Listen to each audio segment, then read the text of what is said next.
आपका स्वागत है किस्से कविताओं के संसार किस्से कविताएं में। आज सुनिए मुंशी प्रेमचंद की मशहूर हिंदी कहानी नमक का दरोगा। जब नमक का नया विभाग बना और ईश्वर प्रदत्त वस्तु के व्यवहार करने का निषेध हो गया तो लोग चोरी छिपे इसका व्यापार करने लगे। अनेक प्रकार के छल प्रपंचों का सूत्रपात हुआ। कोई घूस से काम निकालता था, कोई चालाकी से। अधिकारियों के पौबारा थे। पटवारीगिरी का सर्वसम्मानित पद छोड़ छोड़कर लोग इस विभाग की बरकंदाजी करते थे। इसके दारोगा पद के लिए तो वकीलों का भी जी ललचाता था। यह वह समय था जब अंग्रेजी शिक्षा और ईसाई मत को लोग एक ही वस्तु समझते थे। फारसी का प्राबल्य था। प्रेम की कथाएं और श्रृंगार रस के काव्य पढ़कर फारसीदां लोग सर्वोच्च पदों पर नियुक्त हो जाया करते थे। मुंशी वंशीधर भी जुलेखा की विरहकथा समाप्त करके सीरी और फरहाद के प्रेम वृत्तांत को नल और नील की लड़ाई और अमेरिका के आविष्कार से अधिक महत्व की बातें समझते हुए रोजगार की खोज में निकले। उनके पिता एक अनुभवी पुरुष थे।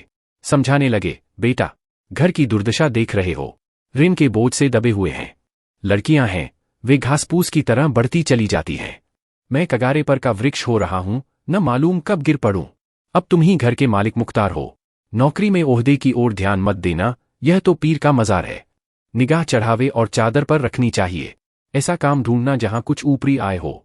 मासिक वेतन तो पूर्णमासी का चांद है, जो एक दिन दिखाई देता है और घटते घटते लुप्त हो जाता है। ऊपरी आय बहता हुआ स्रोत है जिससे सदैव प्यास बुझती है। वेतन मनुष्य देता है, इसी से उसमें वृद्धि नहीं होती। ऊपरी आमदनी ईश्वर देता है, इसी से उसकी बरकत होती है। तुम स्वयं विद्वान हो, तुम्हें क्या समझाऊं। इस विषय में विवेक की बड़ी आवश्यकता है। मनुष्य को देखो, उसकी आवश्यकता को देखो और अवसर को देखो, उसके उपरांत जो उचित समझो करो। गरज वाले आदमी के साथ कठोरता करने में लाभ ही लाभ है, लेकिन बेगरज को दाव पर पाना जरा कठिन है। इन बातों को निगाह में बांध लो, यह मेरी जन्म भर की कमाई है। इस उपदेश के बाद पिताजी ने आशीर्वाद दिया। वंशीधर आज्ञाकारी पुत्र थे। ये बातें ध्यान से सुनी और तब घर से चल खड़े हुए। इस विस्तृत संसार में उनके लिए धैर्य अपना मित्र, बुद्धि अपनी पथ प्रदर्शक और आत्मावलंबन ही अपना सहायक था। लेकिन अच्छे शकुन से चले थे। जाते ही जाते नमक विभाग के दारोगा पद पर प्रतिष्ठित हो गए। वेतन अच्छा और ऊपरी आय का तो ठिकाना ही न था। वृद्ध मुंशीजी को सुख संवाद मिला तो फूले न समाये। महाजन कुछ नरम पड़े, कलवार की आशालता लहलहाई। पड़ोसियों के हृदय में शूल उठने लगे। जाड़े के दिन थे और रात का समय। नमक के सिपाही, चौकीदार नशे में मस्त थे।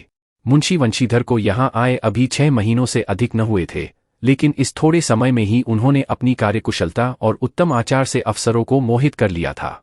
अफसर लोग उन पर बहुत विश्वास करने लगे। नमक के दफ्तर से 1 मील पूर्व की ओर जमुना बहती थी। उस पर नावों का एक पुल बना हुआ था। दारोगाजी किवाड़ बंद किए मीठी नींद सो रहे थे।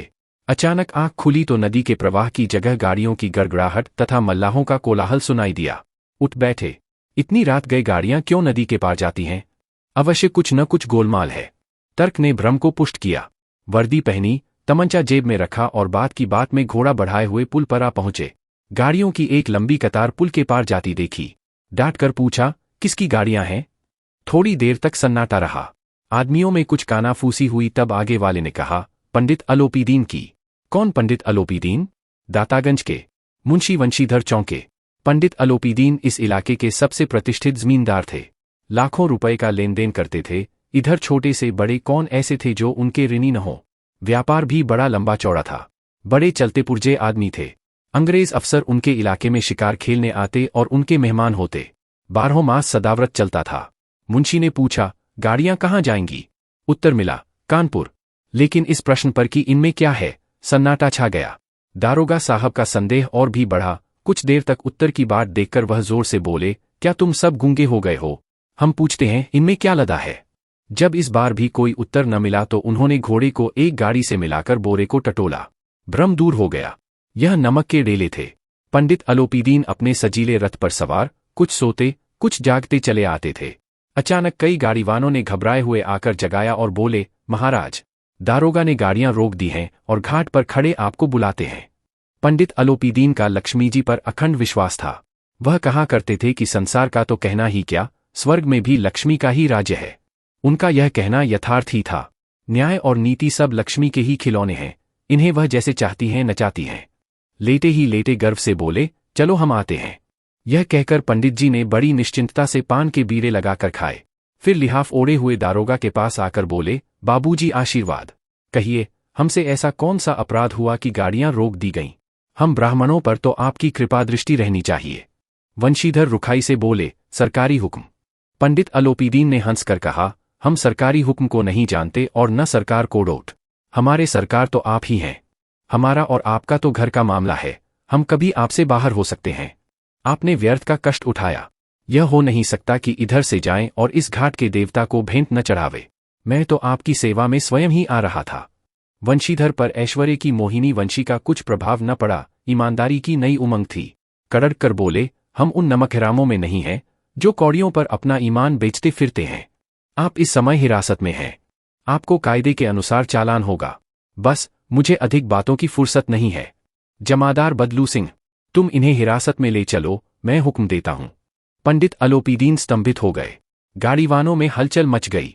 पंडित जी के जीवन में कदाचित यह पहला ही अवसर था कि पंडित जी को ऐसी कठोर बातें सुननी पड़ी। बदलू सिंह आगे बढ़ा, किंतु रोब के मारे यह साहस न हुआ कि उनका हाथ पकड़ सके। पंडित जी ने धर्म को धन का ऐसा निरादर करते कभी न देखा था। विचार किया कि यह अभी उद्दंड लड़का है, मायामोह के जाल में अभी नहीं पड़ा, अल्हड़ है, झिझकता है। बहुत दीन भाव से बोले, बाबू साहब, ऐसा न कीजिए, हम मिट जाएंगे, इस धूल में मिल जाएगी। हमारा अपमान करने से आपके हाथ क्या आएगा? हम किसी तरह आपसे बाहर थोड़े ही हैं। वंशीधर ने कठोर स्वर में कहा, हम ऐसी बातें नहीं सुनना चाहते। अलोपीदीन ने जिस सहारे को चट्टान समझ रखा था, वह पैरों के नीचे खिसकता हुआ मालूम हुआ। स्वाभिमान और धन ऐश्वर्य की कड़ी चोट लगी, किंतु अभी तक धन की सांख्यिक शक्ति का पूरा भरोसा था। अपने मुख्तार से बोले, लालाजी, 1000 के नोट बाबू साहब की भेंट करो, आप इस समय भूखे सिंह हो रहे हैं। वंशीधर ने गर्म होकर कहा, 1000 नहीं, 1,00,000 भी मुझे सच्चे मार्ग से नहीं हटा सकते। धर्म की इस बुद्धिहीन दृढ़ता और देवदुर्लभ त्याग पर मन बहुत झुंझलाया। अब दोनों शक्तियों में संग्राम होने लगा। धन ने उछलूछुक आक्रमण करने शुरू किए। 1 से 5, 5 से 10, 10 से 15 और 15 से 20,000 तक नौबत पहुंची, किंतु धर्म अलौकिक वीरता के साथ बहुसंख्यक सेना के सम्मुख अकेला पर्वत की भांति अटल अविचलित खड़ा था। अलोपीदीन निराश होकर बोले, अब इससे अधिक मेरा साहस नहीं, आगे आपको अधिकार है। वंशीधर ने अपने जमादार को ललकारा। बदलू सिंह मन में दारोगाजी को गालियां देता हुआ पंडित अलोपीदीन की ओर बढ़ा। पंडित जी घबराकर 2-3 कदम पीछे हट गए। अत्यंत दीनता से बोले, बाबू साहब, ईश्वर के लिए मुझ पर दया कीजिए, मैं 25,000 पर निपटारा करने को तैयार हूं। असंभव बात है। 30,000 पर? किसी तरह भी संभव नहीं। क्या 40,000 पर भी नहीं? 40,000 नहीं, 40 लाख पर भी असंभव है। बदलू सिंह, इस आदमी को हिरासत में ले लो। अब मैं एक शब्द भी नहीं सुनना चाहता। धर्म ने धन को पैरों तले कुचल डाला। अलोपीदीन ने एक हृष्टपुष्ट मनुष्य को हथकड़ियां लिए हुए अपनी तरफ आते देखा। चारों ओर निराश और कातर दृष्टि से देखने लगे।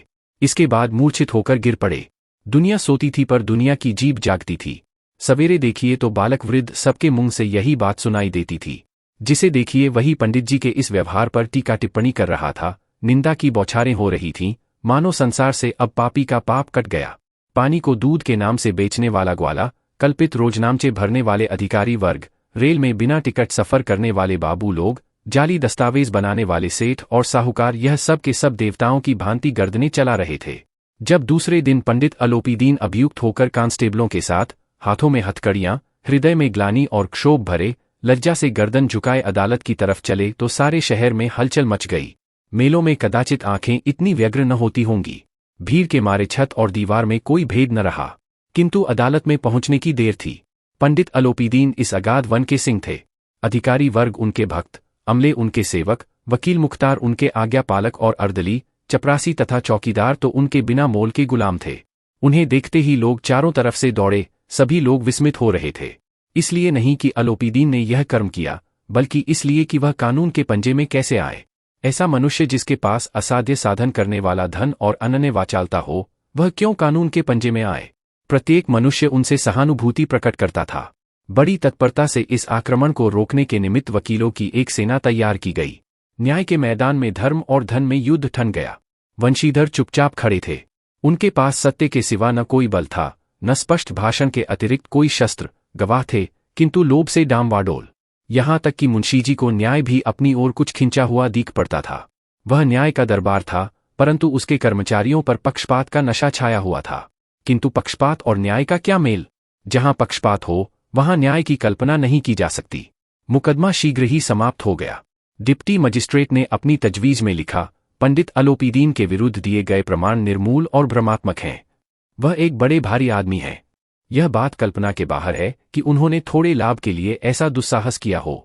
यद्यपि नमक के दरोगा मुंशी वंशीधर का अधिक दोष नहीं है, लेकिन यह बड़े खेद की बात है कि उसकी उद्दंडता और विचारहीनता के कारण एक भले मानुस को कष्ट झेलना पड़ा। हम प्रसन्न हैं कि वह अपने काम में सजग और सचेत रहता है, किंतु नमक के मुकदमे की बढ़ी हुई नमक से हलाली ने उसके विवेक और बुद्धि को भ्रष्ट कर दिया। भविष्य में उसे होशियार रहना चाहिए। वकीलों ने यह नमक का दारोगा सुना और उछल पड़े। पंडित अलोपीदीन मुस्कुराते हुए बाहर निकले। स्वजन बांधवों ने रुपए की लूट की। उदारता का सागर उमड़ पड़ा। उसकी लहरों ने अदालत की नींव तक हिला दी। जब वंशीधर बाहर निकले तो चारों ओर उनके ऊपर व्यंग्यबाणों की वर्षा होने लगी। चपरासियों ने झुकझुककर सलाम किए, किंतु इस समय एक कटु वाक्य, एक एक संकेत उनकी गर्वाग्नि को प्रज्वलित कर रहा था। कदाचित इस मुकदमे में सफल होकर वह इस तरह अकड़ते हुए न चलते। आज उन्हें संसार का एक खेदजनक विचित्र अनुभव हुआ। न्याय और विद्वत्ता, लंबी चौड़ी उपाधियां, बड़ी बड़ी दाढ़ियां, ढीले चोगे एक भी सच्चे आदर का पात्र नहीं है। वंशीधर ने धन से बैर मोल लिया था, उसका मूल्य चुकाना अनिवार्य था। कठिनता से एक सप्ताह बीता होगा कि मुअत्तली का परवाना आ पहुंचा। कार्यप्रायणता का दंड मिला। बेचारे भग्न हृदय, शोक और खेद से व्यथित घर को चले। बूढ़े मुंशीजी तो पहले ही से कुड़बुड़ा रहे थे कि चलते चलते इस लड़के को समझाया था, लेकिन इसने एक न सुनी। सब मनमानी करता है। हम तो कलवार और कसाई के तगादे सहें, बुढ़ापे में भगत बनकर बैठें और वहां बस वही सूखी तनख्वाह। हमने भी तो नौकरी की है और कोई ओहदेदार नहीं थे, लेकिन काम किया, दिल खोलकर किया और आप ईमानदार बनने चले हैं। घर में चाहे अंधेरा हो, मस्जिद में अवश्य दिया जलाएंगे। खेद ऐसी समझ पर पढ़ना लिखना सब अकारत गया। इसके थोड़े ही दिनों बाद जब मुंशी वंशीधर इस दुरावस्था में घर पहुंचे और बूढ़े पिताजी ने समाचार सुना तो सिर पीट लिया। बोले, जी चाहता है कि तुम्हारा और अपना सिर फोड़ लूं। बहुत देर तक पछताकर हाथ मलते रहे। क्रोध में कुछ कठोर बातें भी कहीं, और यदि वंशीधर वहां से टल न जाता तो अवश्य ही यह क्रोध विकट रूप धारण करता। वृद्ध माता को भी दुख हुआ। जगन्नाथ और रामेश्वर यात्रा की कामनाएं मिट्टी में मिल गईं। पत्नी ने कई दिनों तक सीधे मुंह बात तक नहीं की। इसी प्रकार एक सप्ताह बीत गया। सांध्य का समय था। बूढ़े मुंशीजी बैठे बैठे राम नाम की माला जप रहे थे। इसी समय उनके द्वार पर सजा हुआ रथ आकर रुका। हरे और गुलाबी पर्दे, पछिए बैलों की जोड़ी, उनकी गर्दन में नीले धागे, सींग पीतल से जड़े हुए। कई नौकर लाठियां कंधों पर रखे साथ थे। मुंशीजी अगवानी को दौड़े देखा तो पंडित अलोपीदीन है। झुककर दंडवत की और लल्लो चप्पो की बातें करने लगे। हमारा भाग्य उदय हुआ जो आपके चरण इस द्वार पर आए। आप हमारे पूज्य देवता हैं। आपको कौन सा मुंह दिखावें, मुंह में तो कालिख लगी हुई है। किंतु क्या करें, लड़का अभागा कपूत है, नहीं तो आपसे क्या मुंह छिपाना पड़ता। ईश्वर निसंतान चाहे रखे पर ऐसी संतान न दे। अलोपीदीन ने कहा, नहीं भाई साहब, ऐसा न कहिए। मुंशीजी ने चकित होकर कहा, इसी संतान को और क्या कहूं। अलोपीदीन ने वात्सल्यपूर्ण स्वर में कहा, कुलतिलक और पुरुषों की कीर्ति उज्ज्वल करने वाले संसार में ऐसे कितने धर्मप्रायण मनुष्य हैं जो धर्म पर अपना सब कुछ अर्पण कर सकें। पंडित अलोपीदीन ने वंशीधर से कहा, दरोगा जी, इसे खुशामद न समझिए। खुशामद करने के लिए मुझे इतना कष्ट उठाने की जरूरत न थी। उस रात को आपने अपने अधिकार बल से अपनी हिरासत में लिया था, किंतु आज मैं स्वेच्छा से आपकी हिरासत में आया हूं। मैंने हजारों रईस और अमीर देखे, हजारों उच्च पदाधिकारियों से काम पड़ा, किंतु परास्त किया तो आपने। मैंने सबको अपना और अपने धन का गुलाम बनाकर छोड़ दिया। मुझे आज्ञा दीजिए कि आपसे कुछ विनय करूं। वंशीधर ने अलोपीदीन को आते देखा तो उठकर सत्कार किया, किंतु स्वाभिमान सहित। समझ गए कि यह महाशय मुझे लज्जित करने और जलाने आए हैं। क्षमा प्रार्थना की चेष्टा नहीं की, वरन उन्हें अपने पिता की यह ठकुर सुहाती की बात असह्य सी प्रतीत हुई। पर पंडित जी की बातें सुनी तो मन की मैल मिट गई। पंडित जी की ओर उड़ती हुई दृष्टि से देखा, सद्भाव झलक रहा था। गर्व ने अब लज्जा के सामने सिर झुका दिया। शर्माते हुए बोले, यह आपकी उदारता है जो ऐसा कहते हैं। मुझसे जो कुछ अविनय हुई है उसे क्षमा कीजिए। मैं धर्म की बेड़ी में जकड़ा हुआ था, नहीं तो वैसे मैं आपका दास हूं। जो आज्ञा होगी वह मेरे सिर माथे पर। अलोपीदीन ने विनीत भाव से कहा, नदी तट पर आपने मेरी प्रार्थना नहीं स्वीकार की थी, किंतु आज स्वीकार करनी पड़ेगी। वंशीधर बोले, मैं किस योग्य हूं, किंतु जो कुछ सेवा मुझसे हो सकती है उसमें त्रुटि न होगी। अलोपीदीन ने एक स्टाम्प लगा हुआ पत्र निकाला और उसे वंशीधर के सामने रखकर बोले, इस पद को स्वीकार कीजिए और अपने हस्ताक्षर कर दीजिए। मैं ब्राह्मण हूं, जब तक यह सवाल पूरा न कीजिएगा द्वार से न हटूंगा। मुंशी वंशीधर ने उस कागज को पढ़ा तो कृतज्ञता से आंखों में आंसू भर आए। पंडित अलोपीदीन ने उनको अपनी सारी जायदाद का स्थायी मैनेजर नियत किया था। 6,000 वार्षिक वेतन के अतिरिक्त रोजाना खर्च अलग, सवारी के लिए घोड़ा, रहने को बंगला, नौकर चाकर मुफ्त। कंपित स्वर में बोले, पंडित जी, मुझमें इतनी सामर्थ्य नहीं है कि आपकी उदारता की प्रशंसा कर सकूं, किंतु ऐसे उच्च पद के योग्य नहीं हूं। अलोपीदीन हंसकर बोले, मुझे इस समय एक अयोग्य मनुष्य की ही जरूरत है। वंशीधर ने गंभीर भाव से कहा, यो मैं आपका दास हूं। आप जैसे कीर्तिवान सज्जन पुरुष की सेवा करना मेरे लिए सौभाग्य की बात है, किंतु मुझमें न विद्या है, न बुद्धि, न वह स्वभाव जो इन त्रुटियों की पूर्ति कर देता है। ऐसे महान कार्य के लिए एक बड़े मर्मज्ञ अनुभवी मनुष्य की जरूरत है। अलोपीदीन ने कलमदान से कलम निकाली और उसे वंशीधर के हाथ में देकर बोले, न मुझे विद्वत्ता की चाह है, न अनुभव की, न मर्मज्ञता की, न कार्यकुशलता की। इन गुणों के महत्व को खूब पा चुका हूं। अब सौभाग्य और सुअवसर ने मुझे वह मोती दे दिया जिसके सामने योग्यता और विद्वत्ता की चमक फीकी पड़ जाती है। यह कलम लीजिए, अधिक सोच विचार न कीजिए, दस्तखत कर दीजिए। परमात्मा से यही प्रार्थना है कि वह आपको सदैव वही नदी के किनारे वाला, बेमुरौवत, उद्दंड, कठोर परंतु धर्मनिष्ठ दारोगा बनाए रखे। वंशीधर की आंखें डबडबा आईं। हृदय के संकुचित पात्र में इतना एहसान न समा सका। एक बार फिर पंडित जी की ओर भक्ति और श्रद्धा की दृष्टि से देखा और कांपते हुए हाथ से मैनेजरी के कागज पर हस्ताक्षर कर दिए। अलोपीदीन ने प्रफुल्लित होकर उन्हें गले लगा लिया। ऐसी और कहानियों के लिए आप किस्से कविताएं चैनल को लाइक एंड सब्सक्राइब करें प्लीज। थैंक्स।